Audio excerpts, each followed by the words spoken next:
Township News 1, hosted by AC Justice, bringing you the best in news and entertainment. Let's give thanks to our special guests. Remember, we do all sides, the accused, the accuser, and then we fact check. And also, a special edition of Crime Grind. Let's get ready to be informed. Join us. Township News 1, all copyrights reserved.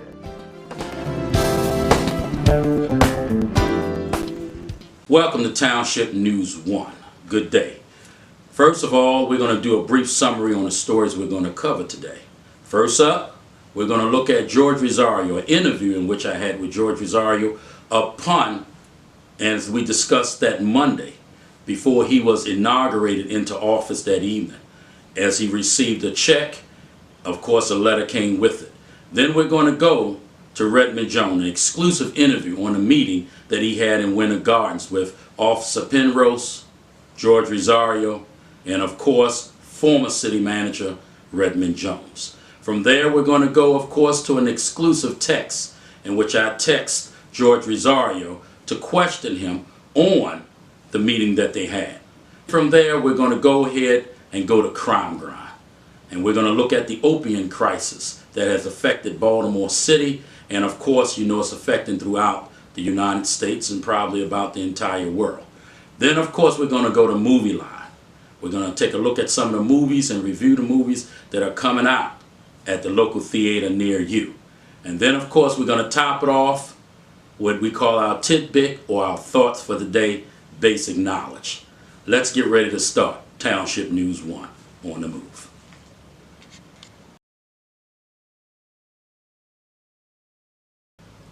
Now let's get ready to take a look at an interview with George Rosario. Please remember, now the interview is going to consist of that Monday night before George Rosario took office. So you must keep that in mind, that they received a letter around 1 or 2 that day, which was on a Monday, and that Monday night they had a city meeting. And of course, that's when George took office to become the city mayor. Let's take a look at that interview. The time, the date, and also what went on when you first got the letter to the meeting that entire day, sir. So let's start. When did you get the letter? I got the package. I received the package November 21st, somewhere around 1 or 2 o'clock in the afternoon from FedEx. And this was prior to your meeting that night? Correct. Okay, so in the package, explain what you saw. Was there a letter? Was there what? There was a letter addressed to me, indicating a check that was written. This package was mailed from Sam Smith, the same Sam Smith that former Mayor Tim Lotz praised, that was revealing a lot of information. So it became clear to me that on that day of November 21st, around 1 or 2 o'clock in the afternoon, FedEx delivered that package. Okay, so what was in the package? In the package was the letter and the check. Okay, and do you have that letter? Yeah. And you have the check and you have the envelope? Correct. Okay, so then later on, we actually, as we start this, we're going to look at the letter and the check. Now, tell me what was in the letter. In the letter was indicating a check written to an employee. That employee happens to be George Penrose for $3,500. Upon reviewing this material that was mailed to me here at my address, I've noticed that it came out from a general account, Now explain that, because for the viewers, we need to break every single thing. What is in a general account? What does that mean? The general account is basically the general funds from the taxpayers. Okay, and this was on the check? Yeah. Now, this isn't the fund that comes from retirement. Is that what you're saying? No. What was that? No. Okay, so now I'm sure you are a mayor. That means you've been dealing with government for a while. Correct. So when I'm asking you, how do you differentiate that? Is it written on the check? It's written on the check. Actually, it's marked on the check, general account. Okay, and that's what most cities use, the general account, and then there's a separate police account, correct? Correct. Now, is there any way, with the letter and then the check came, was there any other information in there? No other information other than just the letter, the copy of the check, informing us what has been revealed to me as far as that I know. That I figure, well, we'll get to the bottom. We're gonna find out. Now, out of all the other council people, we know y'all didn't break the sunshine law by calling each other, because that breaks it. No, absolutely. That night at the meeting when it was brought up, was all the other councilmen confirmed that they did have the same envelope? At the night of the council meeting, I know that Vice Mayor McMeekin on her council report, and I was going to make it known too also on individual council's report. I was going to make this aware that I received this package, and McMeekin was the first council to report. And in her report, she also revealed that she had received at FedEx the same day on the 21st. So are we of November. to say that every council person up there received that? Correct. Okay. So upon this notice, even though it was not on schedule, it still was of great importance, correct? Absolutely. Okay. Absolutely. So let's get that out of the way. Right now, what we are going to do is show you the checks, show you how they came in, and the letter as we move forward in this investigation to start from start to end on everything that went on concerning this checks. And hopefully we can get down to the bottom of it soon. If not, we're going to further this investigation until we do get down to the bottom and find out who's telling the truth, the accused, the accuser, and then we're going to fact check. Thank you for your time. Get ready. Welcome back. Now we're going to take a look at some questions that should have been asked on that night of this incident. Number one, why did not the mayor, which was the mayor at that time, Tim Lux, get even a letter or something sent to his house, considering you only can have one mayor at a time, and that would have meant that maybe they could have settled it at the beginning part of the meeting. As you all know, there is a certain part, and then of course the inauguration of the new mayor or the new city council takes over. Number two, why wasn't an investigation done before it was brought into the city council to even deal with in front of the public the issue that was at hand? Why didn't they look at it? And of course there's number three. There were 2 signatures on his check, and yet only one person was claimed to be involved in it. Why wasn't an investigation where they found out on both signatures and then perhaps went after both people? But it also proved there was only one seat that you're after if you're not seeking full justice on anything that you're doing. You're only going after one person. So why not both? The next question. If it was Mrs. Walker who was doing wrong, whether the check was legal or illegal, why is she still the only one who went down for the whole thing and not everybody who was involved? Why is that? And of course, we're going to have to take a look at now the interview with Redmond Jones, an exclusive interview. An interview that I had a phone conversation with him. I made him, I was aware we was taping it, and also informed him that we're looking into this case thoroughly to find out what was going on. Now, in this interview, you're going to find out that there was a meeting. There was a meeting with Redmond Jones, sitting mayor George Rosario, and of course Officer Penrose. We're going to take a look at that, and it was held in Winter Gardens. Let's take a listen. With George. What restaurant was it? What restaurant was it? You remember? Something Star, 5-star, something Star. It's barbecue place. Okay, down there near in Groveland. No, it was like by Winter Garden. Okay, all right. Okay, all right, and then the only people who was there was you, George, and Penrose, correct? Right. Okay, so here's the other thing. That's the only time you met with them too, correct? Yeah, I think that was the only time. Okay, so here's my thing. He's going around, all right, and I got to figure this whole thing out. Of course, on Monday, and from the, he admitted that Monday with what's the name around. But what I'm getting to is that you three met. You haven't talked to him no more, and the rumors going around that you, him, and a couple of other people put those notes together for Monday morning. He got in that night. So I'm just saying, if that conversation was from what you told me, that you only mentioned, what was it? That he, you only mentioned to him that he could become chief if he went to school, correct? You only mentioned that to him. Then, was it involved in the check, or what was involved in it? Let me clarify. So in that meeting, we spent our time talking. Are you there? Hello? Yeah, I'm here. Oh, okay, I heard a beat. At that meeting, we spent our time talking about him and Glenn Walker. Okay. We didn't talk about him being the chief. We talked about him and Glenn Walker, and the only thing that came up about a deputy chief is that he should be in the as deputy chief, he should be in the acting role until they get the chief, because he's the next in command. So at no point did this thing come up with what he trying to sue for, and that's that saying that you guys had a meeting with him, and if he didn't come and lie on Walker, then you guys, I guess, y'all made a promise that he would become chief. So at no time none of this mess happened. Yeah, and I have to go.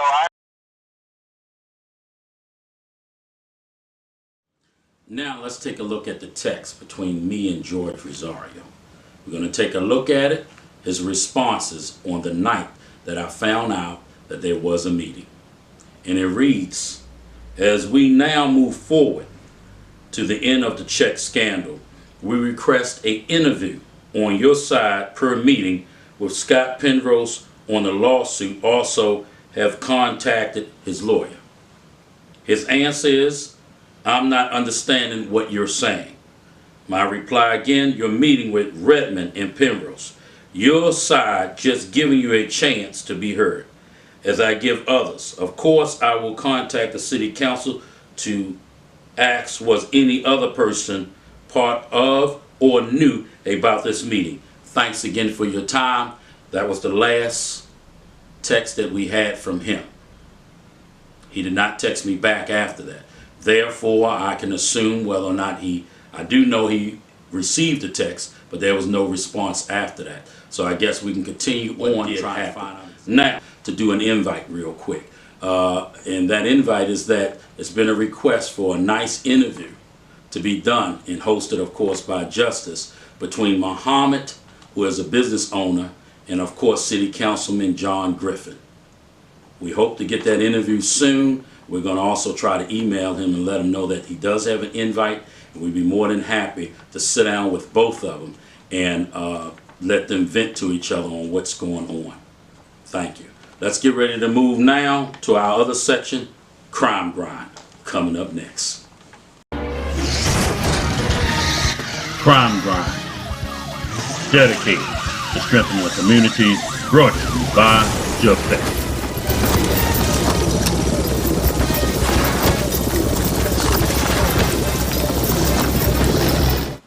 Welcome to Crime Grind. Crime Grind is a show that is dedicated to bring about a change with the best information to inform you on being safe in your community. Today we're going to take a look at Baltimore, drugs, infliction, people who have gotten addictions to this. And remember, these are regular people. Sometimes they're in a bad situation. Sometimes this is their way out. But we also will be talking to therapists as our show moves forward. But today, let's go to Baltimore, Maryland. And remember this, addiction, drugs, all of this have no race or color. And for those people out there that just think it's in the black neighborhoods, it's in the white neighborhoods, it's in the Latino neighborhoods, it's everywhere. And here's the thing about it. We can always say, and as some people believe in their heart, well, the blacks got the drugs. The blacks, number one, don't have ships. They don't have factories to make the pills. So we're going to start looking at that too, is where it's coming from. So to say that the blacks is the only one who brought the drugs in, or the Latinos is this, you must first start looking at the economy and the economics dealing with it. And a lot of people never ask themselves that question. If this is a black man drugs, if he's the one who created all this, what ships did he have? What factories did he have? What plants did he have? What land does he have? In order to make a pill, you've got to have a factory. You've got to have a way. So until then, we've got to look at everything that's going on in it. So let's take a look at some young ladies who are coming through. Let's go to Baltimore. Welcome. I'm here in Baltimore City, and I want to hear about the opioid crisis. I want to hear about your experience in the crisis. So please give me the understanding and give the viewers the understanding of what's happening in Baltimore, and then we'll go to your experiences, and then we'll go to other things. Okay. My name is Gina. I'm associate minister of a church in the inner city, Baltimore, surrounding opiates, cocaine, so on. Any drug solicit, it's out there. The people is out there. Now we're talking about the opiates that's out here that's killing our people, not just adults, but now it's affecting the children. And I see it every day. Every day I walk these streets and I talk with these young people. I hear them saying, you know who got some perks, you know who got some Xannies. And it's sad because I ask myself, I said, where is they getting all this stuff from? You know the people that's getting this, prescribing these opiates is people that is either terminally ill or people that have the pain that they can't, is unbearable, that they can't take a Tylenol and be okay. So I asked myself, I said, where is they getting all these pills from? Now the light is shining. We got doctors. Doctors, just prime example, just a week ago, I turned on the news and what did I see? A doctor right here in the inner city in Dundalk near a mall where everybody goes to, where they can walk there, they can catch the MTA and go there. Doctor right there in the heart of, not just prescribing them, but if you have $500, $1,000, $3,000, they sell them. They're showing up at the nightclubs, just a few blocks away from here, where they have found doctors have pictures, where doctors have pulled up in Bentleys and in old used Hondas, and they're selling these opiate pills to people. You got the money, they sell them. They have no age barrier whatsoever. Then you're talking about the clinic, just a couple blocks away, right from me, walking distance to my church where our fellowship at on every Sunday. Now we're talking about a preacher. A preacher went from nowhere, because when he started out, he came to our church. And he talked about opening up a clinic to help our people, to get them off of the substance. We had no idea that this is his idea of helping people get them off the substance. He got them all walking around. If you go down there, you'll see it. It look like zombie land down there. And which makes it so sad about it because you on his program, methadone program, that you have to attend his Bible study. But if you come to his Bible study and he see you nodding, he come and tap you and tell you he see you next week. And this is a preacher. And this is the same one who's killing them people up there. We have them. You remember when we was coming up? We had chores to plant flowers in the community, to plant trees in the community. He have them planting artificial flowers in the community. Where's the growth at in that? How can that flower bloom? But yet he tells the people we're going to start here from a seed. The Bible says that. We start from a seed until we blossom into this wonderful being that God created us to be. And we're talking about a head man, a preacher, that went from nothing, that's wearing $1,000 gators, private jet, driving Bentleys, and he got these people saying it's okay. And it's not okay. And I'm one that stands right here, and I will stand to the day I go from here, that it's wrong. It's something we need change in the city. So we need change. So what you're saying is that this clinic is keeping individuals in this community in a perpetual state of addiction. Absolutely, yes. Absolutely. And what is your thought about that? My thought is it's sad. It saddens me to go around there to see. And then you have the babies, the little babies that should be home and daycare, teaching them the ABCs, 1, 2, 3, tie their shoes, but they darting across the street. Prime example, I was coming down the street about a month ago, 4 or 5 weeks ago, in a vehicle. Thank God this young lady wasn't driving fast. This young lady, they said she does it all the time. She deliberately walked in front of the car, let the car hit her, fell in the street, and then she had her cheerleaders. 4 or 5 people from over at their program came over and said, call the police, call the paramedics. You just hit her. And I went, what in the world? I went and I bent over down to see if she was okay. Get away from me. I don't want you to touch me. I need the police. I just want to talk to him. They said this young lady does this all the time. They have so many Oh my God, I just don't know where it's going at. All I see is death at this road. With this opiate crisis that we're going, our people is dying. In every neighborhood around here, in every household, somebody's ODing off of fentanyl, Percocets, Oxycontin, Oxycodone. And it's just sad, it's out of control. Where's the help? Where's the help? What is it going to have to knock on the governor's door and someone in his home to die? Knock on the president's door for someone in his family for this to affect, for help to come? We need help. We are in bad shape here in the inner city. Our youth, they are dying. There is no hope. I see no hope for them outside of me. Gina, tell me about your past and what makes you able to speak so passionately about this opiate use. Because one time, about 3 years ago, I was also an opiate user. But what I found out is that as I woke up every morning, my body was hurting more than the pain that was already in there from the procedure that I had done. It was coming from the pills, and I knew that. What did I do? I stopped using. I came up off of it. What was your fuel to make you stop using? How did you get off of the drugs? I prayed, one, because God is the source and the strength of my life, and I know what He has done for me. I prayed and I asked them to take this yearning away from me so that I would not have to be codependent on their substance. And then when I looked at the people out on the street, they gave me more hope and strength than a seed in the ground that you can't even see that's going to blossom into a flower. Back to those plants, those seeds, those flowers, they're killing our people. And Does this happen to you? Say our people. Is it only this color? Oh, absolutely not. Oh, absolutely not. It's not just this thing don't have no race, have no color, don't have no name, no age, no agenda. Okay. It's affecting all people. So it's happening to our mankind. Our mankind. Thank you so much. We're gonna go to one. Real quick. You know what's really interesting is that at the clinic up in the east side, is that the only thing hustling and bustling. It's not industry. It's not jobs. It's the damn clinic. It's the clinic. Right. That's right. Yeah. He's clinic. He's doctor. She's on pain management right now. So we're gonna get to you. And Wanda, so tell us your story. Do you think Baltimore, and maybe not even just Baltimore, but do you think everyone in America is experiencing a crisis when it comes to opioid? Is it affecting everyone? Yes, it is. It's affecting the ones that's prescribed it, and it's affecting the ones that's not getting them prescription form.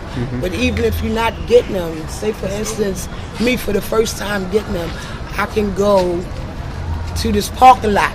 There's a supermarket, and I can go up to this certain car and give this man $350 and actually buy that strip. But for me, I ain't got to do that because I'm in pain management as I speak. Okay. And I take them, but I don't take them as prescribed because it seems like the way the doctor is trying to get us to take them, it becomes addictive. So I find my own method. I have arthritis throughout my body. There's no cure for that among torn ligaments and nerve damage. So yes, I take them to relieve my pain, but not as prescribed. But the way they want me to take them, if I take them like that, yeah, I'll be one of them running around here like a chicken with my head cut off. But thank God that I ain't got to do it like that. I want you to tell us about what this is doing, what the opioid crisis is doing to our youth. Is it good for our youth or is it bad? It's bad. You got these kids out here that's taking them, they disrespecting their parents. They out here disrespecting their parents. They rob their own people for it. They knock on people's doors and run up in people's houses just for this stuff. It's terrible. It's killing our young African American males. And do you think that's why we see this almost record number of homicides this year?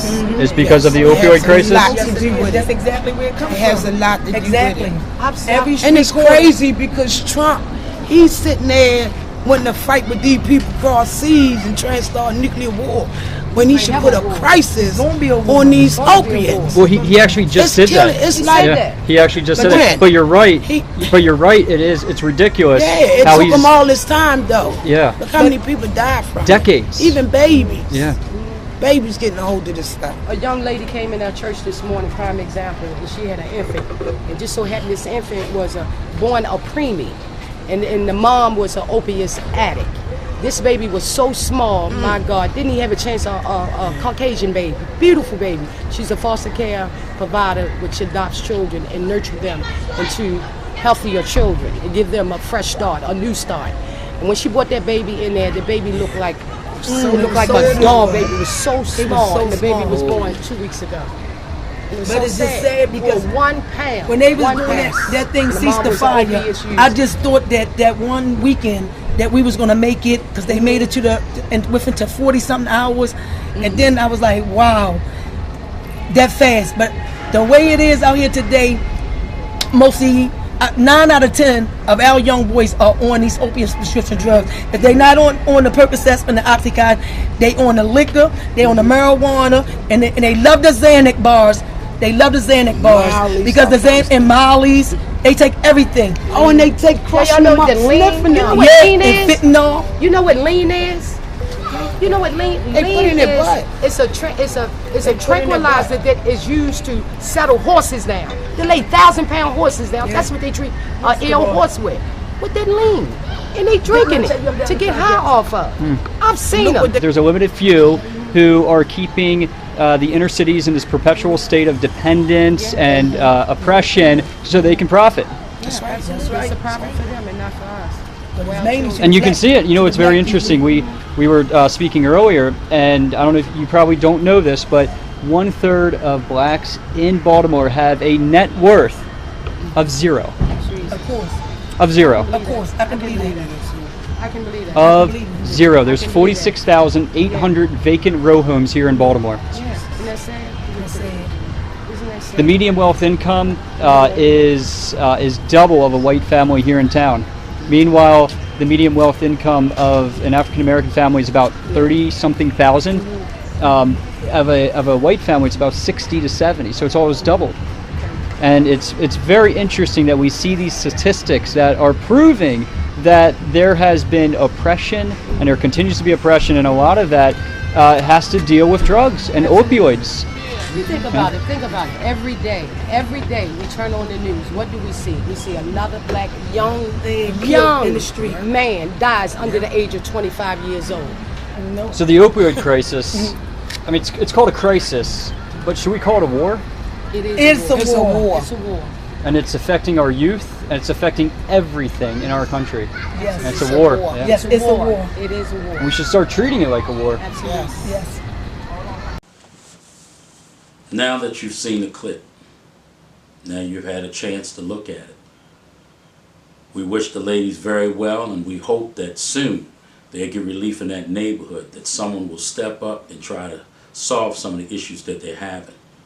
As we move forward with even the thought of today, we all are here together, and we've got to start informing each other with the right information, standing up for each other. To tell anybody that you care about them and yet stab them in their back, or support something that you know is wrong just because you like somebody, does not make you friends. Get to know who you're standing by and who you support. When it comes to drugs, try to be safe. And also take a look at our safety commercial. Make sure you buckle up.